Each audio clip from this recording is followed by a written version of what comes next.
Hello, everybody. Welcome to my YouTube channel. I am Josh. I read a lot of books, so I thought for my first long form video, I'm going to do my top 10 books so far of the year in 2026. As someone who reads a lot of books, I'm currently at about 130. To narrow this down to 10 halfway through the year, it's going to be quite the task, but let's go. So, for those of you that don't know who I am, I read a lot of thriller and horrors, but I do also read all genres: fantasy, romantasy, general fiction, just because I like to switch things up, but I tend to stick more to horror thriller. But this list will have all genres. So coming in at number 10, we have Phantasma. I personally really loved this book when I read it. I binged it in pretty much 48 hours. It was so good. I like the dark vibes of the trials and set in the New Orleans, the gothic vibes. Daddy Blackwell also really enjoyed him as well. So this comes in at number 10 for me because I have not stopped thinking about this book all year, and I highly recommend reading it if you have not yet. Coming in at number 9, we have Grey After Dark by Noelle. I really loved this book. Something about a forest setting with creepy, unhinged characters that really draws me in and keeps me into the story. I think that Noelle did this story so well. I believe it's also one of her more popular ones too. Um, but this story is wild and unhinged. I definitely recommend checking it out if you have not. If you can do it on audio, it's also a fun time, but I really liked this one. Coming in at number 8, we have Project Hail Mary. If you have not done the audio of this book, I highly recommend checking it. It is an Audible exclusive. I did do it on audio, and it was the best time. I was very skeptical to read this book because I'm not usually someone that likes sci-fi, but this book, the audio was so well done. I had such a fun time. I never thought I would get so emotional at a rock, but here we are. So I highly recommend checking this one. If you have not watched the movie yet, read the book first, then watch the movie because they adapted it really well. So, love this book. Coming in at number 7, I have The Spin by Faith Gardner. This is a new release. I believe it came out at the end of May, beginning of June. I read this as an ARC, and this was a 5-star book.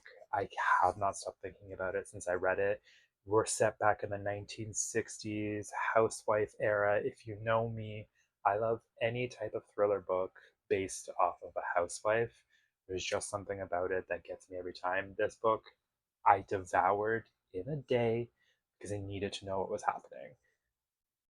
Trust me, you will love this book. Please read it. Coming in at number 6, The House That Held Her by Ellis Hart. This was my first book that I read by him, and this is more like horror based, and I devoured it. It is available on Kindle Unlimited, and it was such a fun time. Again, anything with a haunted house type background, trying to solve a mystery, immediately gets my attention. We are following a couple that moves to this small town in Florida. Creepy instances keep happening in this house, and you really have no idea what's happening until the end when it gets super unhinged. Ate it up. Coming in at number 5, Dissection of a Murder by Joe Murray. This is a legal courtroom type thriller. Not something I usually read, but I also devoured this book. It was so good. It came out at the beginning of May. It is a little slow at some parts if you are not used to that. So we'll just tell you right now, but the payoff at the end was worth it. I ate up everything that was legal, the legal talk and everything else that was in the book. But the reveal at the end, gagged, was so well done. Number 4, The Girls in the Cabin by Caleb Stevens. Caleb Stevens is someone that I just started reading this year. I read You'll Never Know, and this one, You'll Never Know, is also a banger, but this one, this was 5 stars for me. We have a remote cabin setting, creepy people living in this cabin, people getting held hostage. Honestly, this was so unhinged. Check your triggers because there is some heavy topics in here, but my god, I ate this book up. I love it so much. Number 3 is an indie author, A Veritable Household Pet by Viggy Par Hampton. This book was never on my radar until I buddy read it with a friend, and it consumed me. We are following, it is a story of two sisters essentially. One of them, it's back in like the 1960s, 50s when they didn't have much knowledge on a lot of stuff. So the sister ends up getting a lobotomy from because her parents kind of force her to do it, and it ends up leaving her essentially kind of paralyzed and immobile.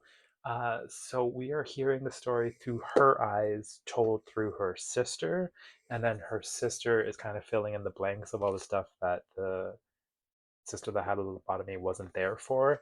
And it's just so well done. I was angry, I was sad, I was happy, I was sad again.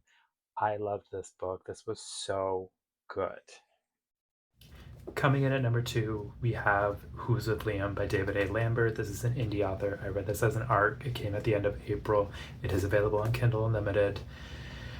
This is one of my favorite thriller horror books of the year. We are following Liam. He saw his sister's life get tragically taken. His parents have kind of gone in on themselves in the grieving process. They end up moving to this house where there is a presence, we will say, that ends up, think along the lines of like an invisible best friend, but darker. It is creepy.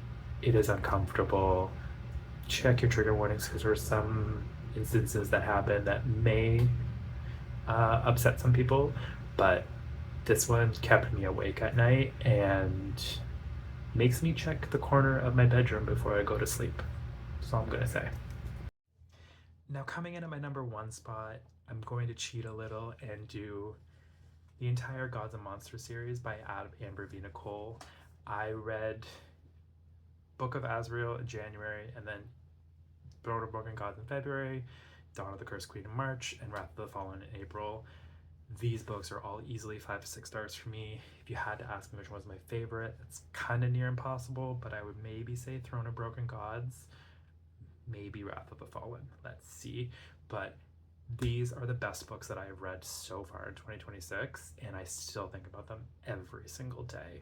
Book of Azrael was such a great introduction. The Throne of Broken Gods was Diana's revenge arc, and I ate it up. Wrath of the Fallen has the most diabolical ending, cliffhanger. I cannot wait for book 5.